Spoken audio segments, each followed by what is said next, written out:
जीना इसी का नाम है। हम सब यही सोचते हैं कि सिर्फ पढ़ाई और पढ़ाई ही जिंदगी को ऊंचे मकाम पर ले जा सकती है, मगर कई लोग ऐसे भी होते हैं जो अपना रास्ता खुद तय करते हैं। उसी में एक है मुंबईकर निखिल। ये यूट्यूब पर मोटो ब्लॉगर हैं और लगातार अपनी मोटरसाइकिल और उस पर ज़िंदगी जीते हुए ब्लॉगिंग करते हैं। उन्हीं की कहानी आज मैं आपको सुनाता हूँ। इंटरनेट की आमद ने सिर्फ दुनिया को इंसान की मुट्ठी में नहीं समेटा, बल्कि इसने अनगिनत हताश और निराश जिंदगियों को भी संवारा है। बल्कि कई लोगों को तो इस मकाम पर पहुंचा दिया जहां पहुंचकर वे मिसाल बन गए। निखिल कुमार शर्मा और मुंबईकर निखिल आज इसी नज़ीर को जी भी रहे हैं। वह 4 नवंबर 1991 का दिन था। मुंबई में रहने वाला एक पंजाबी परिवार उस रोज काफ़ी बेचैन था। बेचैनी की वजह यह थी कि अनिल शर्मा और सितारा शर्मा की ज़िंदगी उस दिन के बाद हमेशा के लिए बदल जाने वाली थी, और वो बदली भी, और इस बदलाव से उनकी दुनिया आबाद भी हुई। सितारा शर्मा ने एक लड़के को जन्म दिया। ये कोई सामान्य डिलीवरी नहीं थी, क्योंकि गर्भावस्था के 6ठे महीने में ही सितारा शर्मा पीलिया की शिकार हो गई थी। और उनकी हालात को देखते हुए एक दिन डॉक्टर ने अनिल शर्मा को साफ साफ कह दिया कि वो दोनों में से किसी एक को चुन ले। जाहिर है उन्होंने पत्नी का इंतखाब किया, मगर ममता की जिद के आगे किसी की नहीं चली। डॉक्टर की हिदायतों और दुआओं का सिलसिला साथ साथ चला। व्याकुल अनिल पत्नी और गर्भस्थ शिशु की सलामती के लिए हर शुक्रवार हाजी अली के यहाँ हाजिरी लगाते रहे, और दुआ कबूल हो गई। निखिल की परवरिश तमाम सहूलियतों के बीच हुई।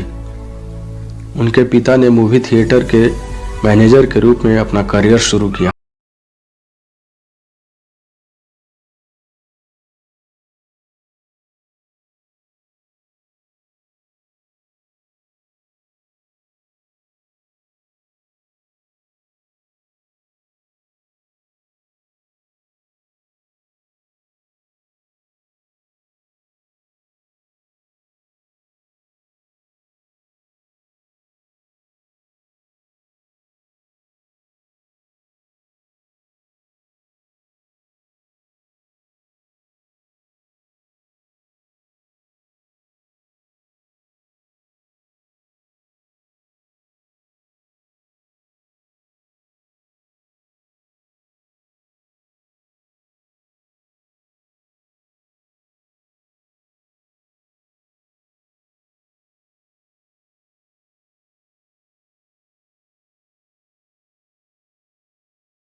चार साल के निखिल को जब पता चला कि दादा अब उसे कभी घुमाने नहीं ले जाएंगे और उससे कभी बात भी नहीं करेंगे, तो वो गुमसुम हो गया।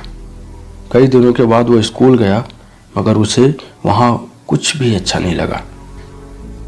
स्कूली किताबों से निखिल की कभी दोस्ती नहीं हुई थी। किसी तरह वह 5वें दर्जे तक पहुँचे, मगर इस क्लास में आकर लटक गए। घर वाले और टीचर ने बहुत ही हौसला दिया। नई शुरुआत भी हो गई, मगर पढ़ाई में जरा भी दिल नहीं लगा। किसी तरह वह 10वीं और 12वीं पास तो हो गए, मगर आगे क्या करना है इसकी कोई प्लानिंग नहीं थी। उन्हीं दिनों पिता अपने एक दोस्त के हाथों धोखा खाकर कारोबार में बड़ा नुकसान कर बैठे थे। उन्होंने बेटों को खुद ही फैसला लेने को कहा। दोस्तों को देखते हुए निखिल ने भी होटल मैनेजमेंट में दाखिला ले लिया। इस मोड़ तक आते आते उन्हें पढ़ाई की अहमियत महसूस हो चुकी थी। वो पढ़ने में दिल लगाने की कोशिश भी कर रहे थे, मगर वहां संस्थान के वाइस प्रेसिडेंट से उनकी किसी बात पर बहस हो गई। निखिल को लग गया कि एक बार फिर से माथे पर फेल होने का धब्बा लग सकता है। तब निखिल की उम्र 18.5 साल की थी। पढ़ाई बीच में छोड़कर वो जेट एयरवेज और कतर एयरवेज में केबिन क्रू का सदस्य बनने के लिए इंटरव्यू देने पहुंच गए। उन्हें दोनों जगह ही चुन लिया गया, मगर निखिल ने कतर एयरवेज को चुना। मई 2007 में उन्होंने कतर एयरवेज की नौकरी ज्वाइन कर ली। जिंदगी ने यहाँ से एक नई उड़ान भरी। 6 साल तक निखिल ने इसमें सेवा करते रहे। इस दौरान खूब दुनिया घूमे, खूब पैसे कमाए। कैमरे से तो उन्हें बचपन से ही प्यार था।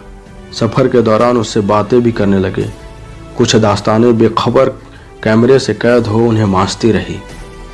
लेकिन दिसंबर 2013 में पिता की अचानक मौत से निखिल को पिता का कारोबार संभालने के लिए विवश कर दिया।